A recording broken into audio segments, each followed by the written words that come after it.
I hope everybody's having a great day. Well, when you look around you, it's pretty hard to deny that we're living in peculiar times. To any Christian who knows about prophecy, it's plain to see that we're in the last days before Jesus is going to return for his church.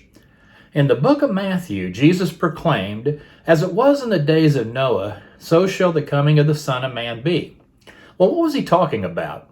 You and I are about to see just what an amazing prophecy that this is. Moral values in our world have collapsed. The war on families, abortion, pornography, drug addiction, and child abuse are running rampant. We're witnessing explosive growth in the queer community. Kids are being deceived. Many recruiters lurk online, deceiving a lot of youth who need answers but don't know where else to turn. Tragically, the gospel of gay is spreading faster than the gospel of Christ.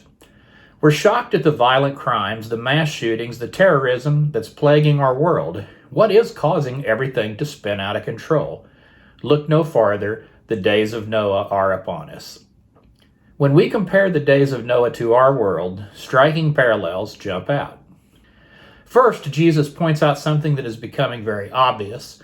He said in the days of Noah, people were eating and drinking and getting married and giving in marriage until the day that Noah and his family entered the ark.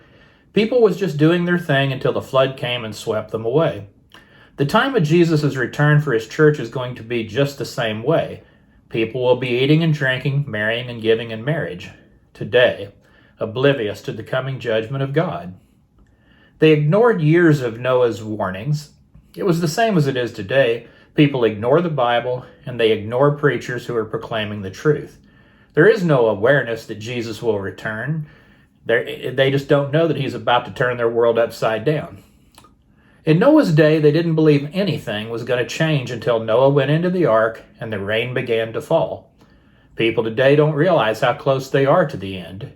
We see a worldwide economic collapse, disasters, earthquakes, hurricanes, fires, floods, famines, and the COVID pandemic. But try to suggest to the average person that these are unmistakable signs of the end, and they're going to laugh at you. The world of Noah's day had utterly rejected their own creator. God saw that the wickedness of man was great in the earth, and that every imagination of the thoughts of his heart was only evil continually. Does this sound familiar? As we look at our world today, we see some undeniable parallels. The movie industry corrupting our values, social media defiling our homes, video games promote violence. All of these things are polluting people's minds until the thoughts and the imaginations of their heart are only evil continually. Consider the horrific acts of violence in recent memory. Uvalde, the Buffalo shooting, the mall shooter in Indiana. The news is a never-ending flow of violence and corruption, with disastrous economic news and natural disaster being thrown in for good measure. We read in Genesis, "The earth was corrupt before God, and the earth was filled with violence." Every news outlet proclaims the hostility that fills the earth. Our nation's morality is almost non-existent. More murder, more wars, and more terrorism than ever before. The wars of the last 90 years have killed more people than the wars of the previous 500 years combined. An estimated 203 million people were killed in the wars of the 20th century alone. The war raging in Ukraine seems like it's going to be never-ending.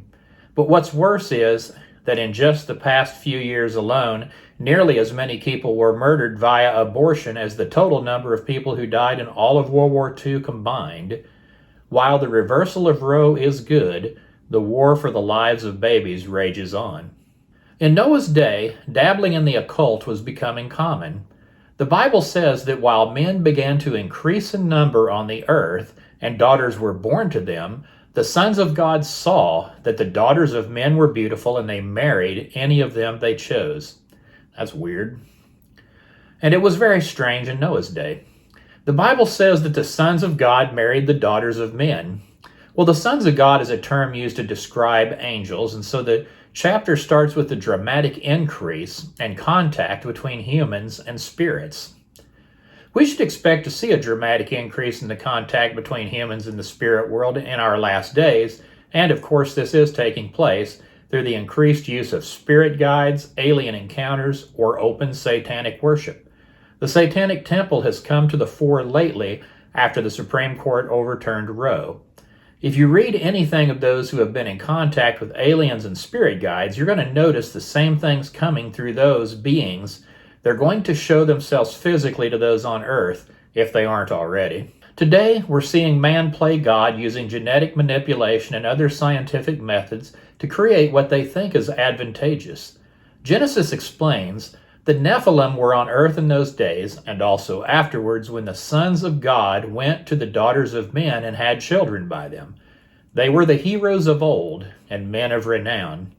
We're seeing the same efforts happening today, the production of super people. We read in verse 4 that the Nephilim were on the earth in those days, and not only then, because we read and also afterward. The word Nephilim means fallen ones, and they were the giants, men of renown, who were the offspring of the fallen angels and the women as mentioned above.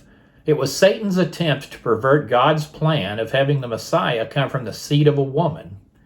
Satan's demons could have selected and indwelt certain men and women and performed selective breeding experiments to produce this generation of giants. The corruption of the human race was the main reason for the flood, and it's happening again. This time it's humans initiating the corruption through cloning and DNA manipulation. A lot of people have good intentions, but you can't help but think where it could end when wicked men decide to play God. Geneticists are even on the verge of creating brand new life forms. God stepped in to put a stop to the corruption before, and God is going to stop it again. Obviously, we can't speak with certainty about the giants of Noah's time because the Bible gives us just limited details.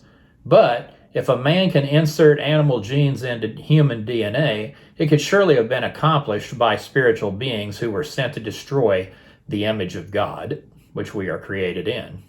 2 Peter 3 reads, "Understand that in the last days scoffers will come, scoffing and following their own evil desires. They will say, 'Where is this coming he promised? Ever since our ancestors died, everything goes on as it has since the beginning of creation.'" It's clear that no one believed Noah when he warned of their impending doom. Today, unbelievers and apostate Christians are mocking both the flood and the rapture. Some fallen theologians argue that the flood never happened. This scoffing only began in the 19th century, during that time of what they call the Enlightenment. This scoffing began then, and people who believe in the flood were ridiculed as non-believers, as if they believed the earth is flat. As for the rapture, the world today laughs at the doctrine of Christ's return. Many professing Christians do not believe that his coming is imminent. They have spiritualized the prophecies so they don't believe in a literal fulfillment of the book of Revelation. These ideas have only found a place in the last century. Respect for human life suffered a decline in the days of Noah. God reinforced the sanctity of human life after the flood. Before the flood in Noah's days, there was flagrant disregard for human life. I don't think I need to show any examples to see how our culture shows disregard for human life. There are several other Noah-related coincidences in our day that arouse suspicion that we are indeed in the time prophesied by Jesus. Noah, of course, is the most popular baby name in the United States for the 4th or 5th year in a row. Noah. Isn't that strange? Why are even the unsaved picking such an antiquated name? That's weird. The Apostle Paul uses homosexuality as an example of why God's wrath is coming. In a blasphemous twist, the rainbow is back. The rainbow can't be ignored when discussing Noah. God described the rainbow as a sign that he would never again destroy all life on earth with a flood. The Bible tells us the next destruction is going to be by fire, and the world is going to be completely ignorant of it. And it's also interesting that the gay community has stolen the rainbow for their use.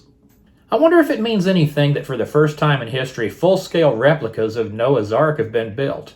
And we're not talking just one, but there's 3. There's displays of Noah's Ark and the global flood in Asia, Europe, and North America.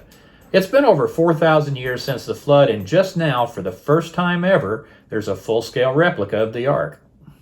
The timing of the terrorist organization Hamas, which has killed hundreds of Israeli citizens, as well as Americans since '87, is interesting. Hamas is the actual word used in Genesis to describe the violence that was on the earth shortly before the flood came. Is that just coincidence? I can't help but wonder. And the comparisons are endless, and there's no doubt that the rapture is imminent. This world may want to wake up and pay attention, because we indeed are living in the days of Noah. Well, I hope you guys have a good rest of the day, and I will talk to you in a while.